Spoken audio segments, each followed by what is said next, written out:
SOP 134. Have you been thinking about getting into video? Well, today we've got authors Mark Weiser and Rich Harrington of the book Producing Video Podcasts, a guide for media professionals on the show, and we've got them for an hour as we grill them for information. It's the School of Podcasting's morning announcements. Here's Dave Jackson. All right, welcome to this, a special longest ever episode of the School of Podcasting. Why is it so long, Dave? Because we've got not one, but two guests. That's right, the authors of the book, Producing Video Podcasts, a guide for media professionals. That's right, Mark Weiser and Rich Harrington. So if you're a audio guy thinking about getting into video, it's a great book, and we really cover everything in the interview. So I'm going to shut up about that and just let you know that, number one, thank you very much for tuning in. And let's get all our contact information. If you have any comments about this, you can go to shownotes.schoolofpodcasting.com. You can email me at schoolofpodcasting@gmail.com. You can call in your comments, 888-563-3228. Or if you're out of the U.S. or Canada, try 234-542-0893. But the book, if you're looking for more information about the book, go to vidpodcaster.com. You can actually download a free chapter. And I want to publicly apologize to both Rich and Mark. I'll give you a little behind the scenes here. I recorded this about a month ago. Both guys came on, great stuff. We had a little bit of technical difficulties. You'll hear about that in the interview. And I had to bump their interview back a week and then basically kind of forgot to put it back in rotation. So luckily, Rich was like, hey, I never heard our episode come out. And I was like, oh! So consequently, I think for the next the next three shows, including this one, that would be 4, I will just politely remind you to go out to vidpodcaster.com and buy the new book, Producing Video Podcasts, a guide for media professionals. It's also available at Amazon for $26.37, or you can get a used version for $24.79, according to the page I'm looking at. So anyway, so my apologies to both you fine gentlemen. And consequently, the other thing I'm doing is I'm not editing down this interview. We talked to these guys for an hour. This was actually, they came on a live roundtable. So I believe you'll hear myself and I think Tim Dewey from the Sled Dog Podcast chimes in. And they came to one of our live roundtables. And we just kind of gave them the floor, and I interviewed, and everyone listened, and at the end we chimed in with some questions. So, like I said, it is kind of long. It's about a 55-minute interview, so thanks for listening.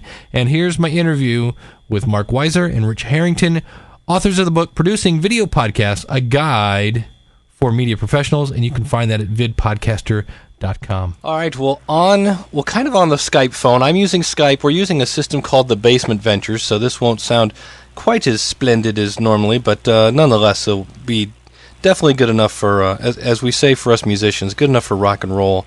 We have the authors, both of them, Richard Harrington and Mark Weiser, the new book, Producing Video Podcasts, a guide for media professionals. Did this just come out today? Yeah. From our point of view, it's been done for a little while, but yeah, it's officially shipping on Amazon today, and I got my copy in my hand about 4 days ago, so it's fresh off the press.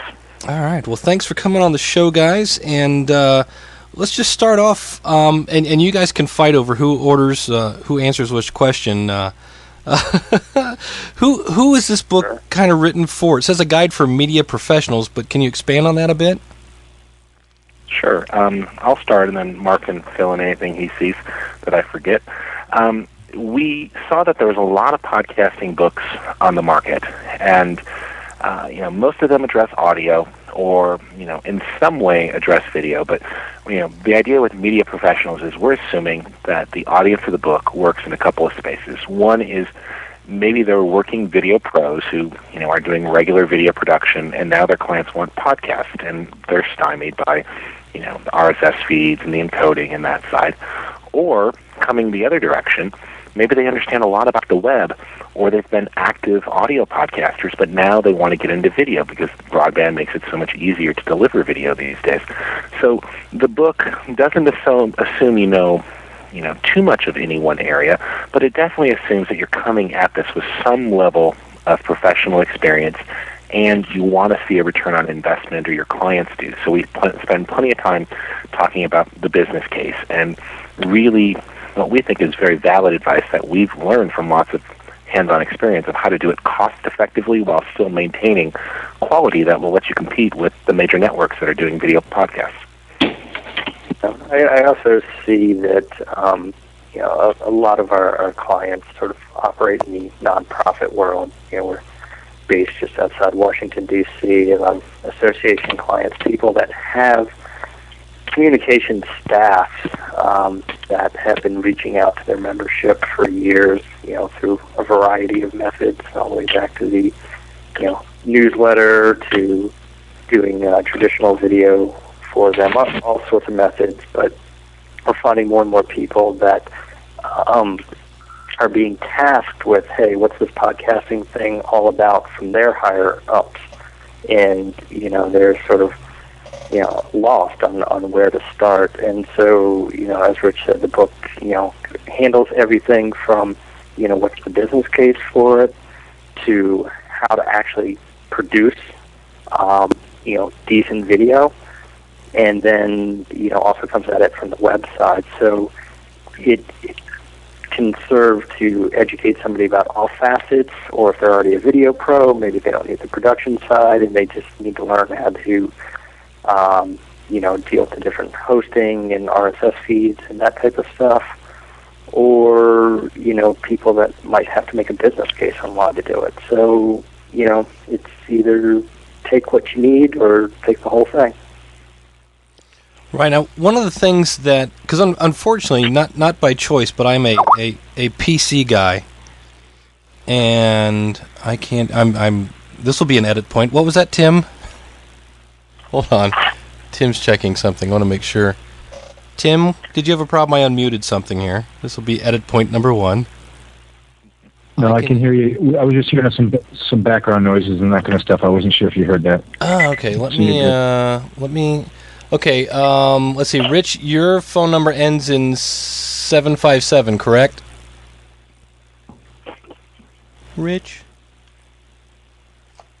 is he no longer with? Rich? It shows he's connected. Maybe that was it. Hold on a second. Still here. You're still okay. So okay. So you end in 477. Yes. Okay. So and 4477. Yep. Okay. And so I'm going to mute. Hold on. Just give me 2 seconds. No problem. And okay. So.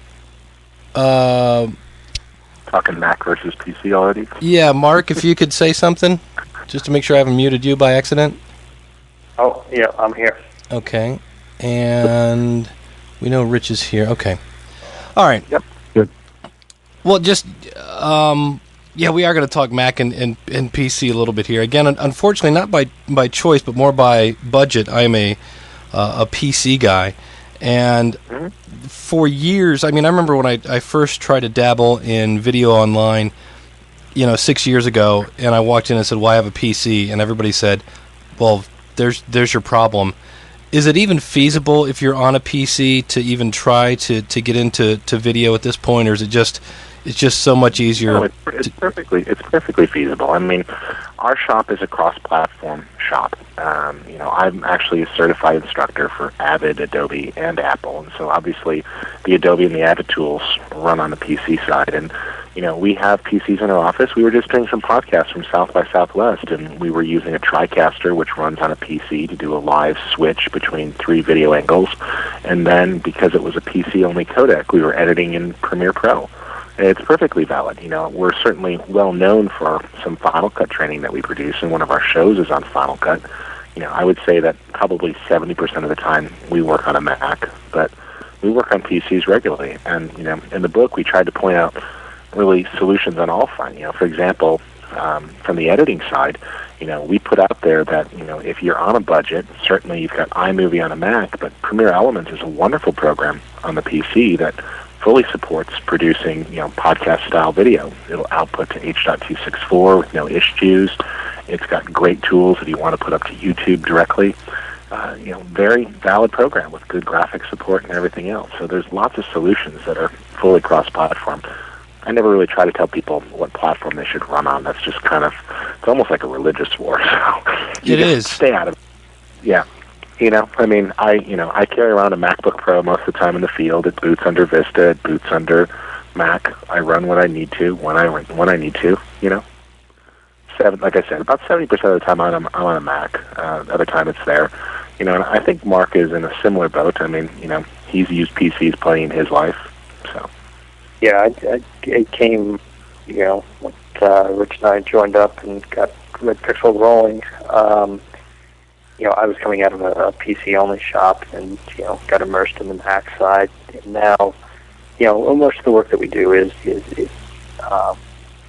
as Rich said, the majority is definitely on the Mac using Mac tools. But, I still, at home, we still have a PC, and, from time to time, I'll dabble in different programs that are available out there. I think, there's probably, in terms of editing software, on the low end, there's probably more options on the PC side than there are on the Mac side. Everyone on the Mac side tends to stick, with what comes on your Mac, either iMovie or, making the natural jump up to Final Cut. But I believe there's numerous solutions available on the PC side. Yeah, Premiere Elements is great. You've got, multiple price points for Avid products.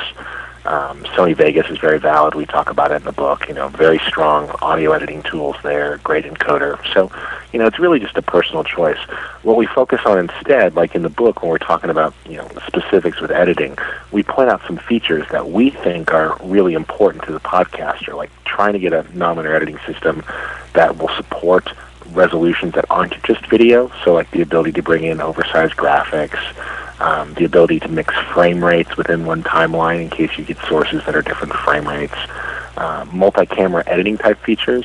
One of the things that we're big fans of is, in a way, if you're going to be doing a lot of video podcasts, shooting with more than one camera makes the editing so much easier if you synchronize the camera ups. And a lot of editing tools support multi-camera editing, and that really speeds things up for a lot of styles of shows. Well, that's the one thing that's, to me, I think is, with audio podcasting, you can buy, a $100 microphone, you fire up Audacity, and off you go. Yeah. That's just so, with video, there's, especially, I guess, with the whole, everything switching to HD in the next year, should somebody that wants to get into podcasting, video podcasting at this point, should they just strictly look at buying an HD camera?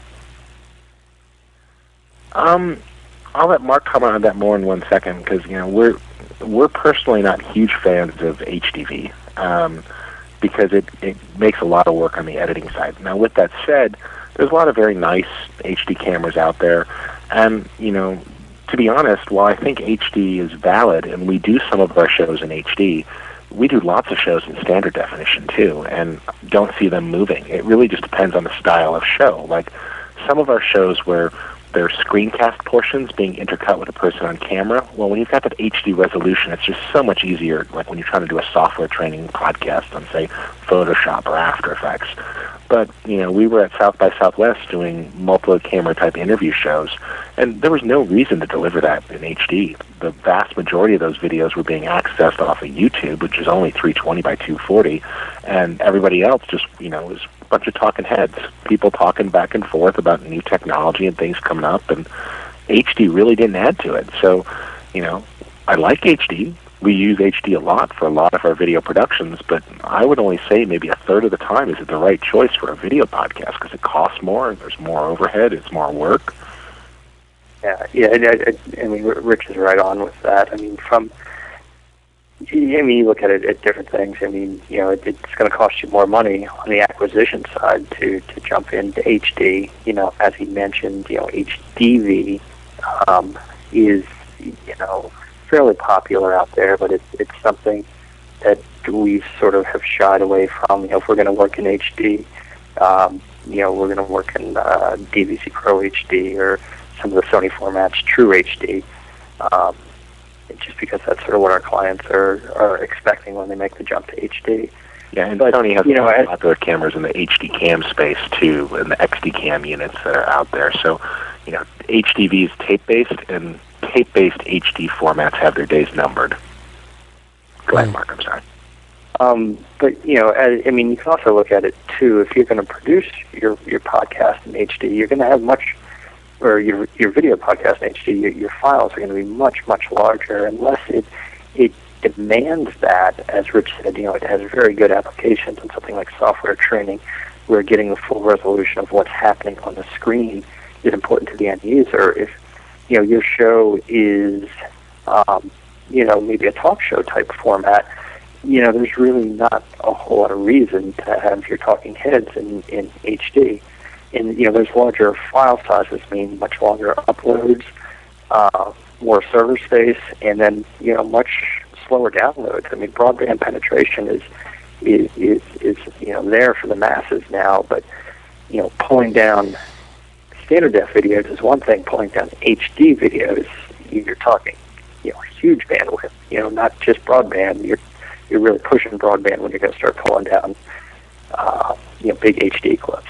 I mean, we switched one of our shows, the Understanding Adobe Photoshop show, to HD a couple of weeks ago because, it was really making a big difference, and we wanted to be compatible with the Apple TV and some of those devices. And we also kept offering it in standard definition, although we had to educate people, despite putting a tutorial right in the thing on how to consume it and how to access the standard def feed. We got a very violent reaction. Half the people loved it, absolutely loved it, and were thrilled that it was in HD now, and the other half hated it because the HD files don't work on iPods or the portable players, and they don't work on anything except laptops and set-top boxes. So, people didn't want the extra download times if they were consuming our podcast on portable players. So, they didn't like the change, and we had to very clearly point out to them that, hey, this is available at other resolutions. And in a way, I know that when we switched to HD, we probably lost about 10% of our subscribers because it was a change. And, the one thing I've learned about podcasting is that people don't really like change. They want you to come out on the same day consistently and be about the same length and not have a mistake or not have an episode not download properly. So, they're a fairly subjective audience. So, but we did it for the long term on that show because we wanted it in HD and we think it'll be better in the long run. We think that as more people find out about it, it'll help us grow our numbers. But lots of people don't want HD podcasts. Now, and a lot of the information in the book is just through your experiences. Tell us a little bit about Red Pixel, your company. Sure. Why don't you go ahead, Mark? Actually, I'll let you take that one, Rich.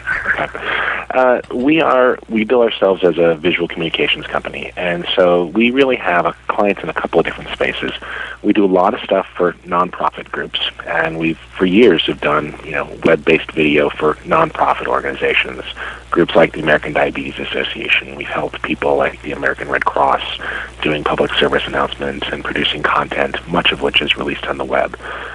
We also do other things in that we have helped produce training materials on skills that we know. We do a lot of motion graphics. We really have a nice, diverse portfolio. Training, we have clients for broadcast, we have motion graphics, we have nonprofit groups, we have professional associations, we have some corporate clients, do some advertising and PR work. We're in a market that's, like a top 5 market, but it's much more diverse because of all the government and all the special interest groups that are here in D.C. And along the way... we found ourselves, as Rich said, we're a visual communications company doing, full service communications, video communications, and any type of visual communications, anything you'll see on a screen for our clients. But as our experiences with some new technologies, such as podcasting here goes, we almost find ourselves at times being tapped as sort of new media consultants. And, Rich spends, I would say, a portion of his time, just doing pure consulting, type stuff for our existing clients and for new clients, and for some fairly high-profile national clients as well. Yeah, we've been fortunate. I mean, we've worked with some big government agencies helping them implement podcasting on a federal level. we've worked with some high-tech companies and some great nonprofits, and most people, when they, everybody's interested in podcasting because it's a word you can't, not see anywhere. You watch TV, you're watching the news, check out our podcast, you're watching everything, and you just keep hearing that word. So people are interested, but we find we have to go in and, that's one of the things we talk about in the business case of podcasting is, how we explain podcasting to people. And, when is a podcast the right fit and when is it the wrong fit for an organization? Because, we've learned that you don't want to sell things to people that they don't need. So, that's part of the focus of the book, whether it be an outside customer or an internal customer. I would say easily a third of the time when people come to us and say they want a podcast, after we actually get them to understand what a podcast is and that this is something that is ongoing, not just a one-time thing, and, you have to have somebody prepared to respond to it, and you have to be prepared to deliver it on a regular basis, a lot of people get, afraid of it. What they really wanted is just the little check mark in the column of, we released a podcast this year, but they only want to do one. So, yeah. I find there's a lot of confusion, too, by people thinking a podcast, the pure definition of a podcast is not just video, released over the web. It's not streaming video. It's not, video on demand, through your computer. It's video, that has an RSS feed or audio, and that has an RSS feed in it that is, basically subscription-based, and it's released in a multi-episode type format that, shows up in media aggregators on a semi-regular basis. And people get really thrilled because they want the copy protection, and we've had people wanting digital rights management, and we've had some clients that are so security focused of, well, if this is going out, how do I make sure that it can't go in other people's hands? You're like, well, you tell people to put passwords on their laptops and on their iPods. Well, is there any other way? Not really. It's like an unlisted phone number, and so there's not that. The medium itself is designed to be very public, and so some people want podcasts, but they're so security conscious, or they're so worried about digital theft, despite the fact that every time I point out to anybody, I say, type in the title of any book or any DVD, and there's a 80% chance that you'll find it available for download on the internet illegally in about 5 minutes. So, absolutely. Well, and the fact that they never encrypt their emails or anything else, they can send emails out to anybody they want. So yeah, and I same idea. I say, do you have any videos in your office on DVD? Yeah. Do you realize that any employee could put that in a computer, rip it, and put it up to a file server, or they could make a copy on their laptop and walk out of it? But it's people don't want to hear that. They want perfect digital files that instantly erase themselves, and do all sorts of wild things. Now, with that said, I was just reading about in the new iPhone software, that they're going to have the ability to do remote erases. So potentially, I guess, a corporation could transfer their files to those devices and know that if the device was reported lost, then they could zap it. Oh, interesting. So, I don't know. There's always, the technology keeps moving in the right direction, and I think right now podcasting is being as open as possible so everybody can get to it. But when you look at like the new Adobe Media Player that's coming out soon, that has other features that do offer some level of customization and security that things like iTunes don't offer. So it's going to continue to evolve. Very cool. I know, to me, as I was going through the book, I kept finding things that you would only learn by having the experience. An example I had here noted here was when you're doing animated sequences, the read out loud rule, and I'm like, that's just something you don't know unless you're doing it. If you have to read it out loud twice, and that's how long it needs to stay on the screen before you go to your next little, flyover or whatever little graphics going to come out and things like that. What if you can remember back when you were getting into this, what do you think is kind of with audio podcasting, the stumbling block is the RSS feed. Everybody seems to kind of get stuck on that concept. Is it codec? Is it what do you think is the biggest hurdle to get over with video? For most people or for us? Well, for most people.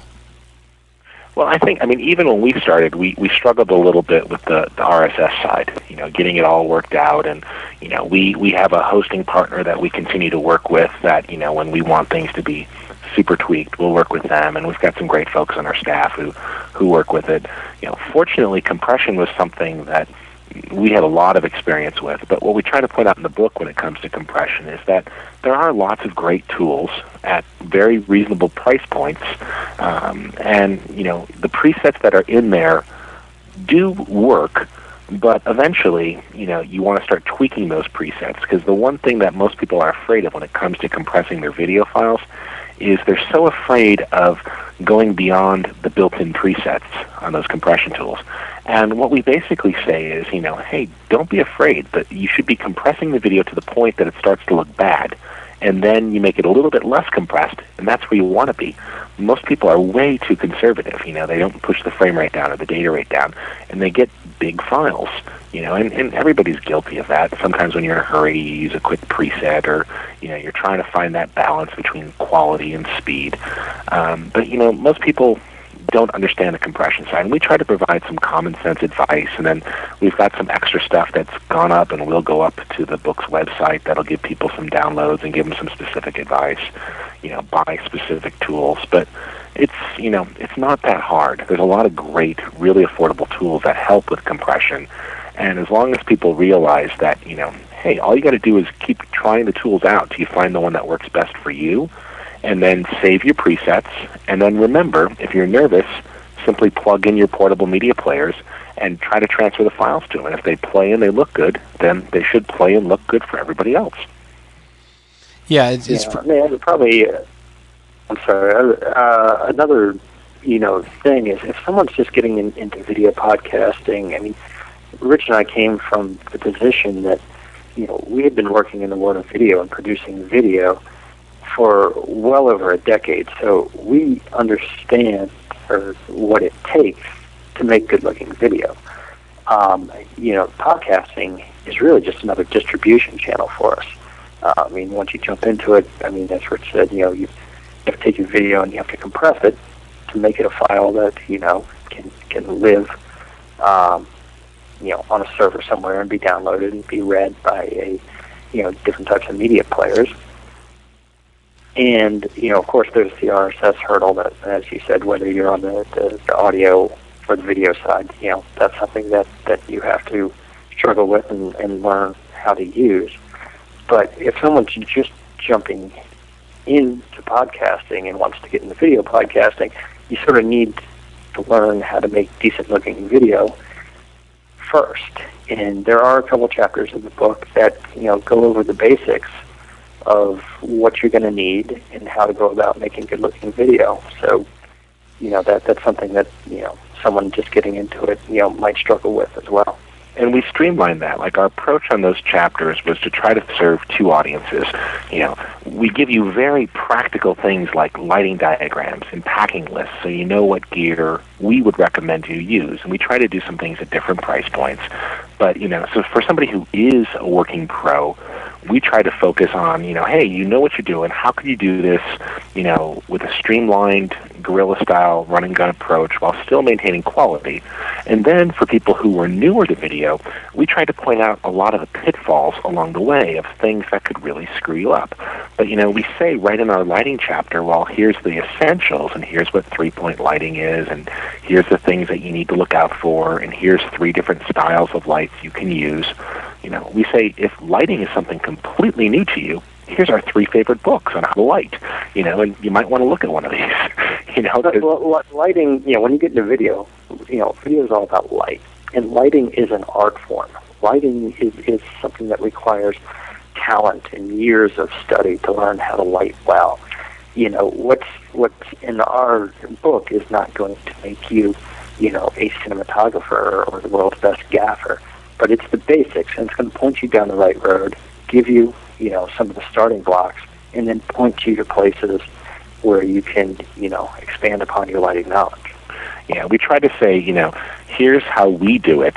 And, if you look at some of the projects that are in the book and the podcasts we've done, the way we've done it has been good enough for groups like Google and Microsoft and Apple and lots of other big companies. So, we're balancing how to do it, reasonably well. And then what I really liked is that we also did some profiles. I hope you enjoyed those, where we talked to different video podcasters, the Rest of Everest, the, Photoshop User TV, the people over at Culture Catch. And they had different takes on what gear they use, and I thought that was really interesting to hear from different podcasters how they pull their shows off. So, it's not just our gear list. We went out specifically and talked to several other video podcasters and got them to just sort of share some of the hard lessons they've learned, some of the best tips that they could offer. And we put those in throughout the book as sort of, just really practical advice.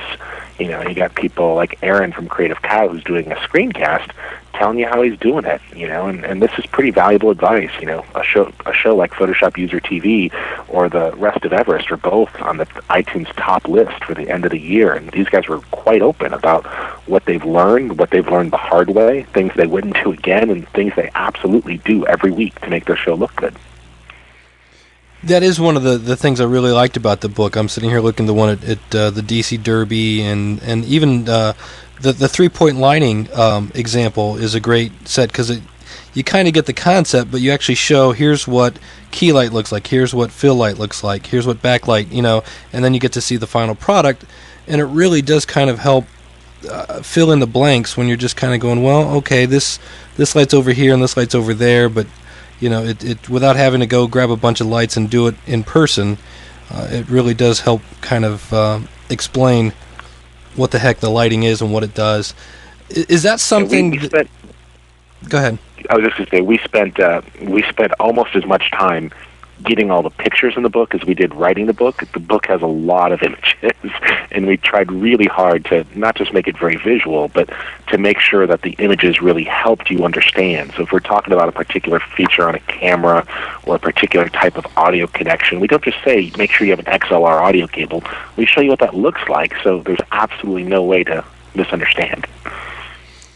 Now, in audio podcasting, we always say, well, the most important aspect is the microphone. I'm assuming then the most important aspect in video then would be, obviously, is it the camera or is it the lighting?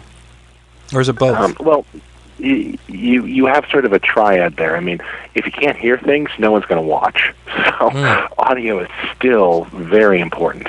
But your audio... Yeah, that's right. I think I mentioned in there, next time you're standing in front of your TV, turn away from your TV. You can still understand what's going on in the program if you're not watching it. Now turn the volume down on your TV. You have no clue what's going on if you're standing there watching a program, unless you're watching maybe a sporting event. But if you can't hear the dialogue and you have poor audio quality, no one's going to stick around on your podcast on any consistent basis. So audio is still very, very important.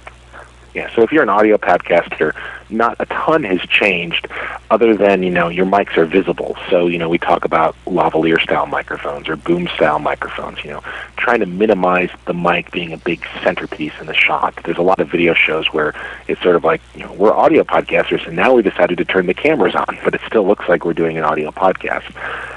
Audio is still essential. And then, quality of the camera is not as big of a deal as the quality of the lighting and the way you use the camera.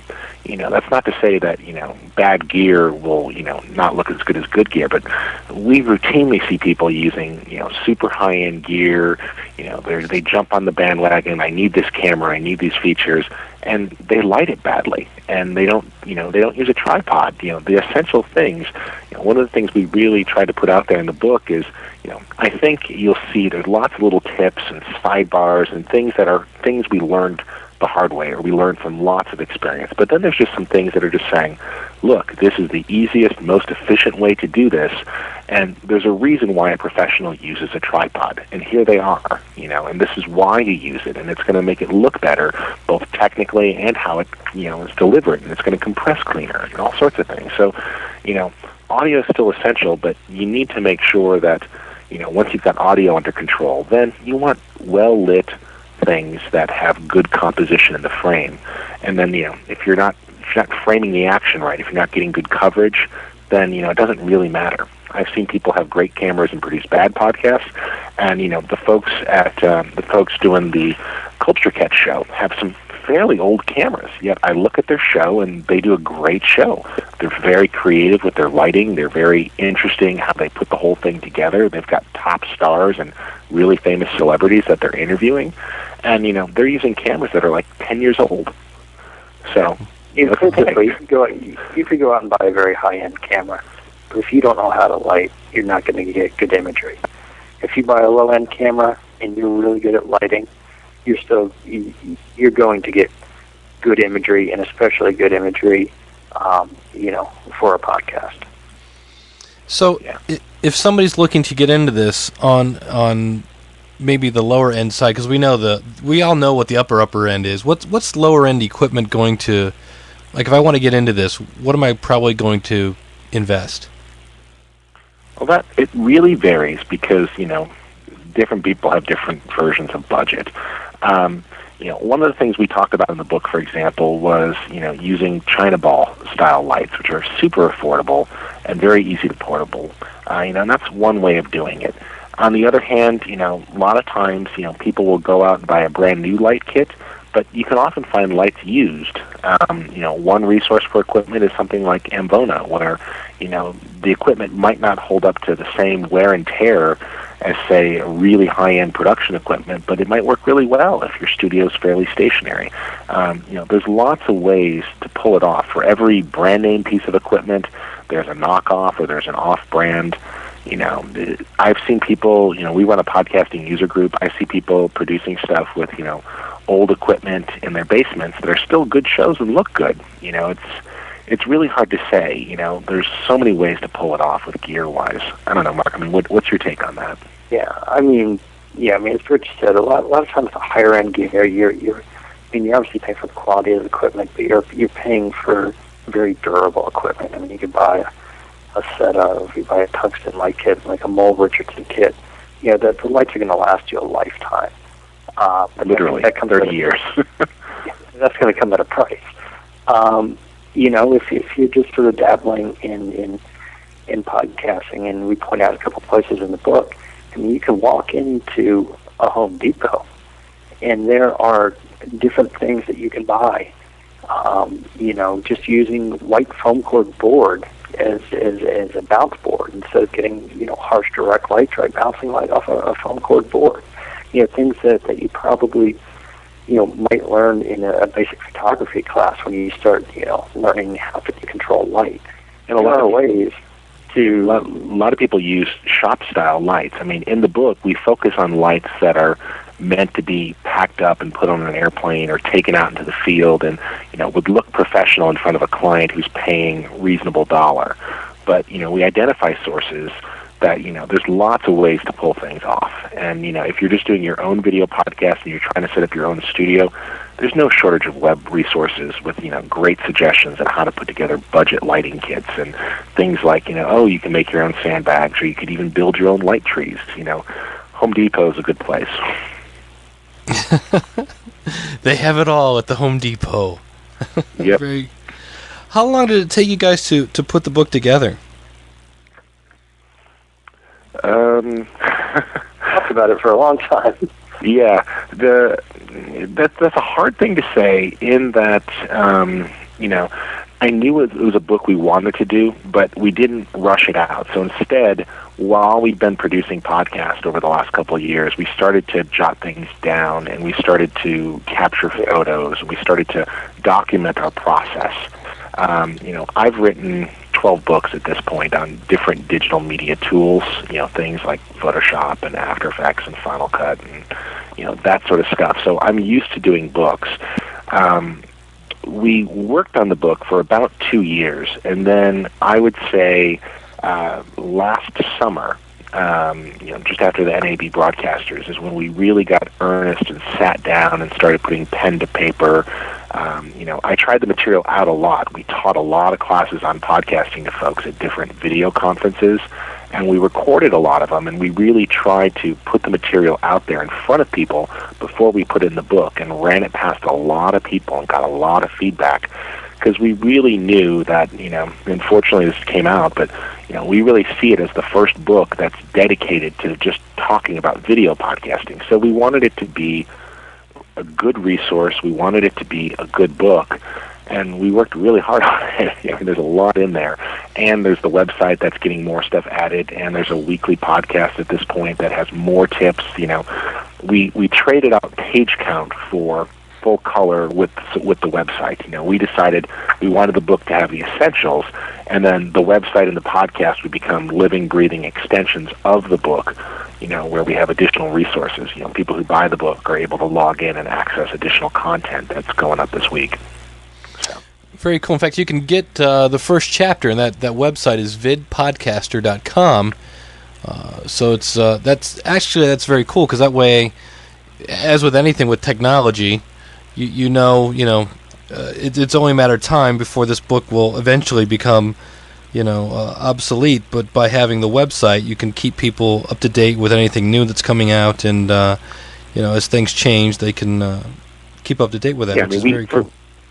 For example, we talk about, the Adobe Media Player, and we push it as a very valid platform for podcasts, but it's not released yet. Now, we've been fortunate, and we've had a great interview with Adobe, and as soon as we're allowed to, we've got an in-depth interview that'll be going up to Vid Podcaster that talks about, the Adobe Media Player and what it means to podcasters.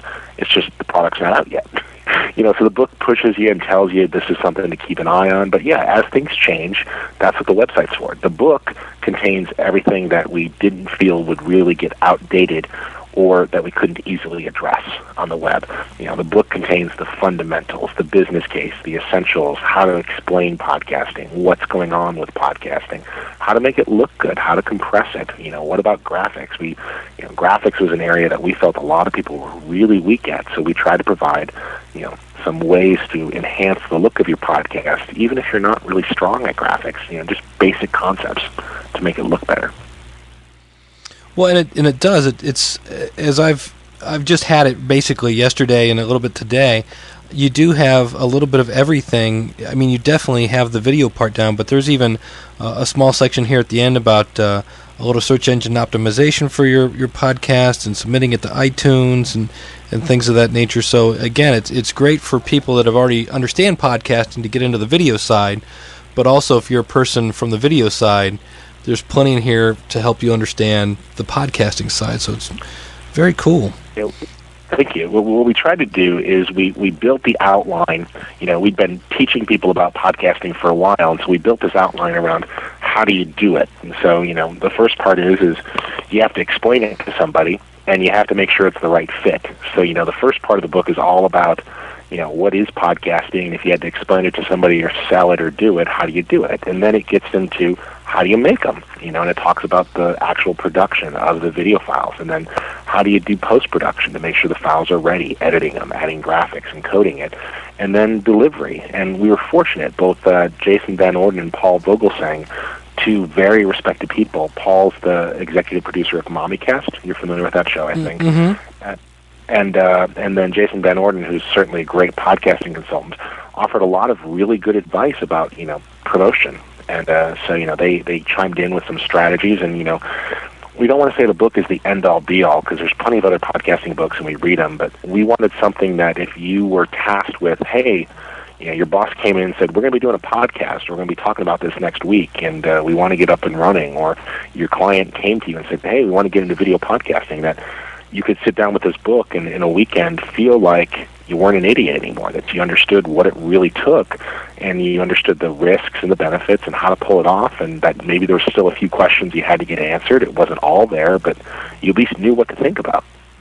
Well, that, and the other thing I was really impressed, you have a really nice list of hosting companies, and you talk about how to choose a host, especially with, obviously with video being so much bigger files, you're really interested in storage space and bandwidth, and there's a really nice list of hosts here and their features and pricing and things of that nature. That I found really impressive. In fact, there was some hosting in here that I'd never heard of that I'm now going to check into, because I was like, I've never heard of them. That's pretty cool. Is there truly... Yeah, we definitely have had some experiences with looking at different hosts. So. Well, that was going to be my thing. Is there, because I've heard it said that there really is no such thing as unlimited bandwidth, that eventually somebody will pull the plug on you. Is that an urban myth? Is it the truth? Is it somewhere in between? Well, we've had a few things happen with some of our most successful shows. We've had it where we've supposedly had unlimited bandwidth, and we get so much transfer that basically the servers that it's on can't deliver anymore, so people are not able to access the files, like it's timing out on the connection. So, the bandwidth is being limited by the server. We've had files that we've put on web servers that were supposedly unlimited plans until you look at the fine print, and you discover that, they took down your whole website because you exceeded your bandwidth delivery. Or in some either that or you get an overage charge at the end of the month, and you'll take your own website down at that point. Yeah, you're like, that's a nice $800 bill for my $29 a month web hosting plan. So what we found is that, and we point out, you really got to keep an eye on your traffic and the user experience. How long is it taking to deliver a file? So there's lots of different servers, there's lots of different price points. And I liken it to catering an event. I mean, Mark, you're familiar with that concept. I mean, if you want to explain it, like making sure that you have enough food, but not that you're wasting food. Yeah. So. Yeah, the whole list is in there, and some of the services we use, and some are services that we found through research. I'm not going to tell you that there is such thing as unlimited bandwidth. There are definitely companies out there marketing it that way, and they're trying to bring in your business and run a viable business. Some of the services we found, as Rich said, we've run into a couple of hiccups, but there are some very viable services giving us very adequate results at a very, what I think is a very reasonable price. But, say, you put some sort of content out there that for some reason takes off, and you, just because of the sheer, engineering side of it, you pull down somebody's server, you may not find yourself being hosted there anymore, or, them wanting to renegotiate some terms. So, right. Yeah. Gotcha. Yeah, it's good to make sure that you're keeping an eye on what's happening with your server traffic.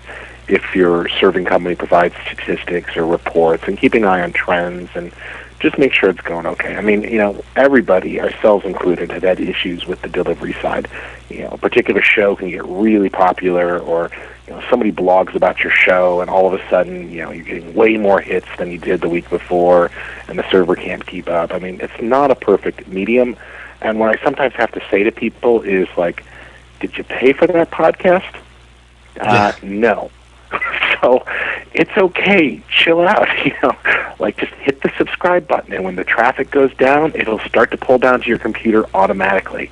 Where we get in problems is where people are used to video on demand, and they want to click a button and they expect it to stream and play back in a timely fashion.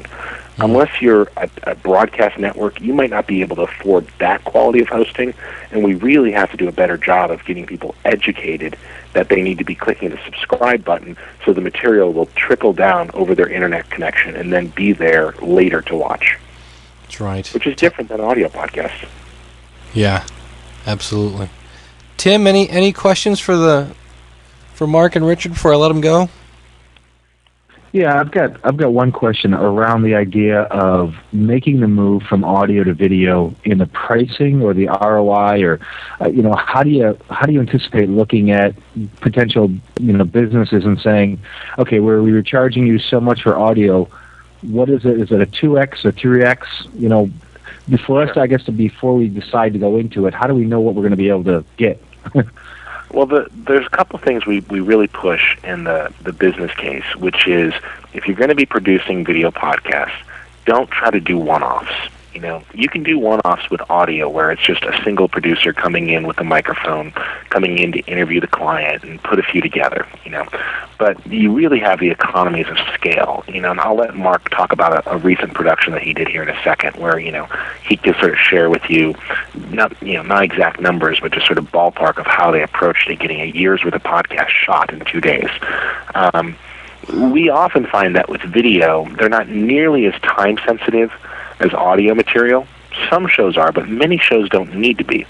Plus, if people would also approach it and say, in audio, it's okay to go on for 20 or 30 or 50 minutes, that's talk radio. But because video requires more active participation, because there's things to look at and hear, you got to keep the runtime down. So, if you don't change the way you're producing the show, then it doesn't work. It's not as simple as saying, oh, it's radio, now just add video. You really have to think about restructuring your show so it takes advantage of the medium. So if you keep the runtime down and you produce them in bulk, it may be an even wash, or it may be 2 times more. There's so many variables. But the big thing is being efficient in your video production. I mean, Mark can describe how they get a year's worth done in 2 days of shooting. Yeah, I mean, one of the things that we've done successfully over the last 18 months, is actually been able to make podcasting a business unit or a revenue generator for Red Pixel. And one of the ways we were successful with that is, as Rich said, being very efficient in the production side of podcasts. I'm actually out of town right now working for a client that isn't a client that we do podcasting for. It's a client we do more traditional video production for, a lot of videos shown at an annual conference. And, I'm out of town with a 3 or 4 person crew shooting interviews with, some high-profile political figures. And we may only do 1 or 2 interviews a day. Well, if you look at the cost and divide that by 2, your per unit cost for an interview is fairly high. With podcasting, one thing that we've done with a client is it would have been cost prohibitive. They never would have greenlit the ability to run around and interview various people at the unit cost of... Hold on a second here. I'm sort of getting a little lost what I'm saying, so you guys are going to have to put an edit point in here. I'm starting to wear out here. I think what he's getting at, too, is, we figured out how to do like a 3-person crew. And with a 3-person crew, they could bring 2 or 3 cameras on site.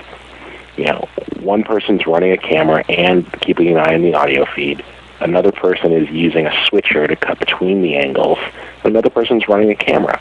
Sometimes we don't bring a switcher, but, we've streamlined it to the point where they can, over the course of 2 days, have 17 half-hour interview slots back-to-back in a mobile studio that we bring out, take over a conference hotel room, and, get in there, get people into these half-hour interview slots and produce 1 or 2 episodes out of each slot. And suddenly, after 2 days of production, you've got a year's worth of podcasts that the client can use to promote their event next year, or their book line, or their company's product, and so we've seen a lot of companies do this at conventions or meetings where they've already got people coming in, and we've been able to turn it into a mobile studio that's incredibly efficient. 17 interviews in 1 day. It goes a long way. Wow. Very cool. And that's sort of, that's piggybacking on what Rich says. The whole thing about podcasts is, you need to develop an episode. You need to be releasing new episodes, every week, every other week, probably once a month at a minimum. How do you generate enough content? Video production is pretty labor intensive. So if you can find out ways where you can generate a lot of content in just a few days, and you've populated a podcast series for, as we just did, for an entire year in 2 days of production, you start running those dollars through, and you've actually made a business case to a potential client that makes sense for them. Yeah, and we've done things, and we talk about in the book, like streamlining your graphics so they're easy to update, using graphics where you build your own template and just populate it with titles or, photos to quickly customize it for each episode, and making sure that you've got a formula down for, like, an approximate runtime. It's just, there's so many things you could streamline when you put proper planning in. And, I've had some people read our planning chapter in the book, our pre-production, who have been working video pros for years, and they're like, wow, that's efficient.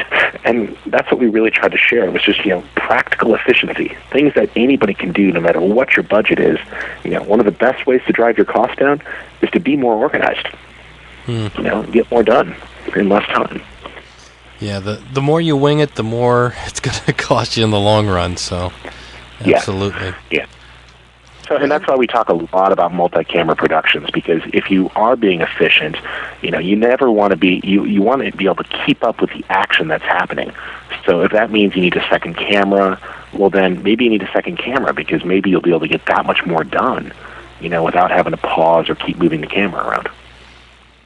Right, because I know you mentioned if you're like a one-man crew and you have to move your stuff, I think you said you lose an hour, if I remember right. Yeah. So if you're going to try to do this by yourself, there's one way right there where you're not going to be very efficient. So. Yeah, a little dirty trick is sometimes, what we say is if you're scouting out a location, look for something that, you could just simply, turn the gear 90 degrees and suddenly it looks entirely different. We've done things on, out at live events or at show floors where you basically, like over the course of the day, the camera stayed stationary and all you've done is you turn the camera 45 degrees each time and move a couple of lights, and in 10 minutes you got a completely different look, but you really haven't moved. So it's just thinking creatively, and we always focus on trying to get our cost per episodes down, because then it's a lot easier for the client to justify it, and so, and that's not to say, we do plenty of big budget video, and we love doing high def stuff, and we love doing really elaborate projects too. But with podcasting, I always say it's like local news. You want to produce video that looks as good as what people are used to watching on their local newscasts, because in a way, a podcast is fairly disposable. Go ahead, Mark. Yeah, Rich is totally right there. We definitely have clients where we're producing very high-end type work for national television spots and things like that. But what we've done is taken podcasting and actually figured out how to turn it into a revenue stream for our company. And, it's just another, diversified revenue stream for Red Pixel. And, it's been growing. It's growing much more so than other areas of our company because it's new, and it's really catching on. So. You thought I was crazy when I pulled us into it. And it was. Yeah, when we first started, everybody was like, oh, I literally had a client the other day say to me that, everybody gets everything for free on the internet, so I'm having a really hard time explaining to my boss why it costs money to produce podcasts. And I just, stood there for a second, and then I finally said, don't you guys work in IT mostly? Yeah. Do all of your people who support the internet and keep networks up and running, do they work for free too? No.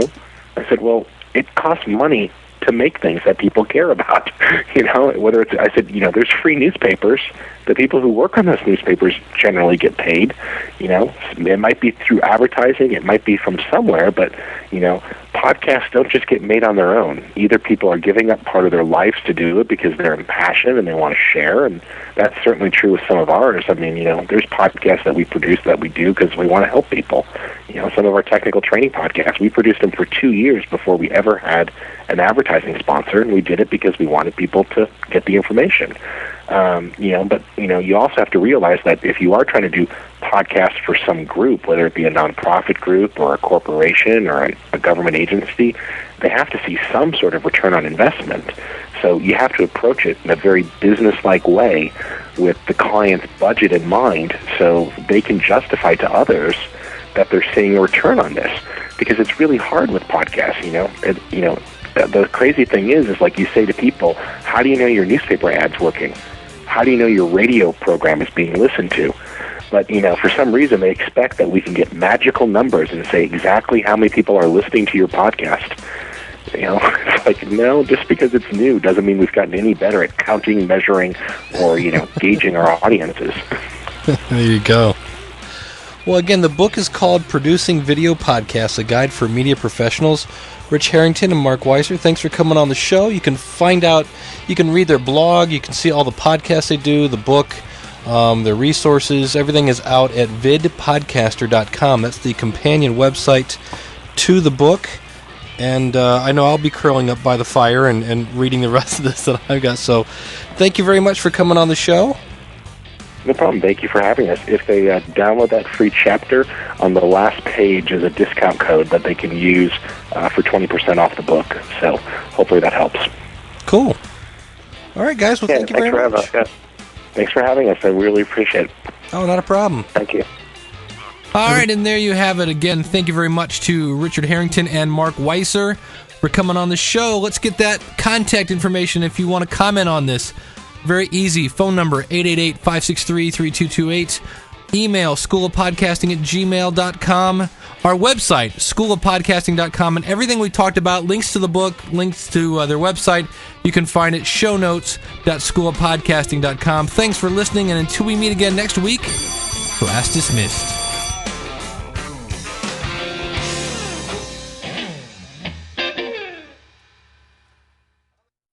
For the next 4 episodes, I'll just politely produce, I'll talk about, geez Louise. What are you going to do, Dave? Huh?